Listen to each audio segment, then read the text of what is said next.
महाराज दशरथ जी ने सो अवसर देखा और महारानी कौशल्या से बोले कि बधू लड़किनी पर घर आई और राख्यो नयन पलक की नाही। ये पराए घर की बिटियां आई हैं।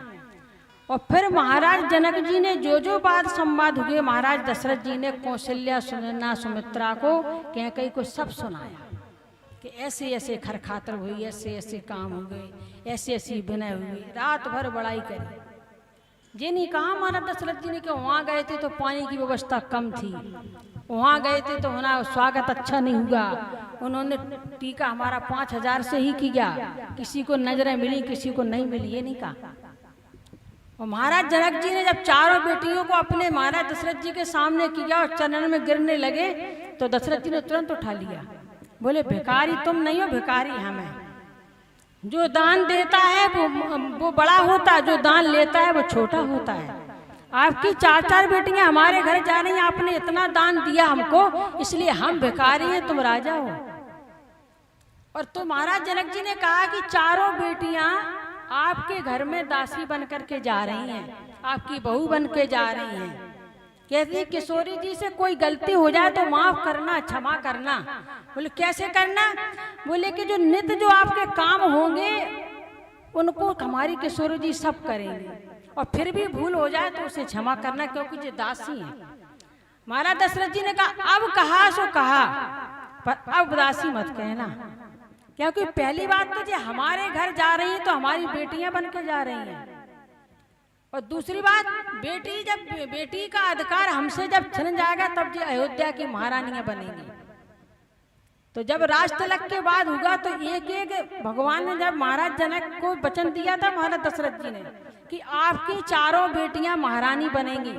तो जब राज तिलक होने के बाद कुछ समय बाद भगवान राम ने एक एक देश का राजा बनाया और सबको एक एक महारानी बनाई, अपने पिता की आन को रखा। तो कहते कि तुम्हारे घर जो जा रही हैं जो महारानियां जा रही हैं, आपकी दासी नहीं जा रही, हमारी बेटियां जा रही हैं।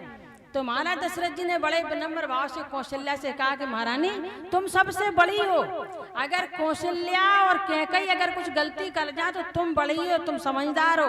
बहुओं को ऐसे रखना कि जैसे पलकन में अपने नेत्र जो काले गटा होते उनकी रक्षा पलक करते हैं। बधू लड़किनी पर घर आही और राख्यो नयन पलक की नाही। इस प्रकार से बहुओं को रखना। माता कौशल्या ने भी ऐसा ही नियम अपनाया कि कहते हैं कि सीता जी को किशोरी जी को इस तरीके से रखा कि एक पलंग के ऊपर एक झूला लगाया और झूला में किशोरी जी को बिठाया और किशोरी जी को बिठा करके नीचे पलंग लगाया, नीचे एक चौकी लगाई कि हमारी किशोरी बहू ऊपर से पलंग से उतरे तो नीचे कोमल कोमल चरण है, नीचे अगर जमीन में पड़ेंगे तो उसके छाले पड़ जाएंगे। तो उसने चौकी लगाई माता कौशल्या ने। और जैसे ही किशोरी मैया हमारे यहाँ आई तो बहुत सुंदर खीर बना के और कौशल्या माता ने सीता जी को खिलाई।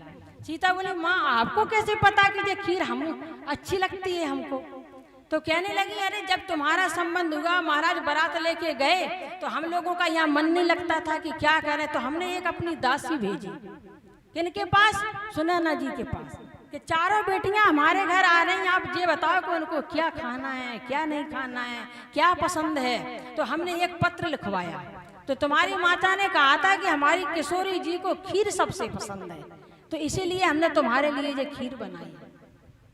और महाराज दशरथ ने को जितना भी दहेज दिया था, तो रामायण में आप पढ़ेंगे तो पाएंगे जितना भी धन दिया था, दहेज दिया था, पारिवाय दिया था, महाराज दशरथ जी ने सबको बुला बुला के वहीं लौटा दिया था। कोई भी दहेज लेकर के अयोध्या नहीं आए। तब फिर सोचा जनक जी ने कि लड़कियां जा रही, पुत्रियां जा रही, कुछ ना कुछ तो होना चाहिए। तो महाराज दशरथ जी को बिना बताए, रामचरितमानस प्रमाण है, बिना बताए गाड़ियों में लदवा लदवा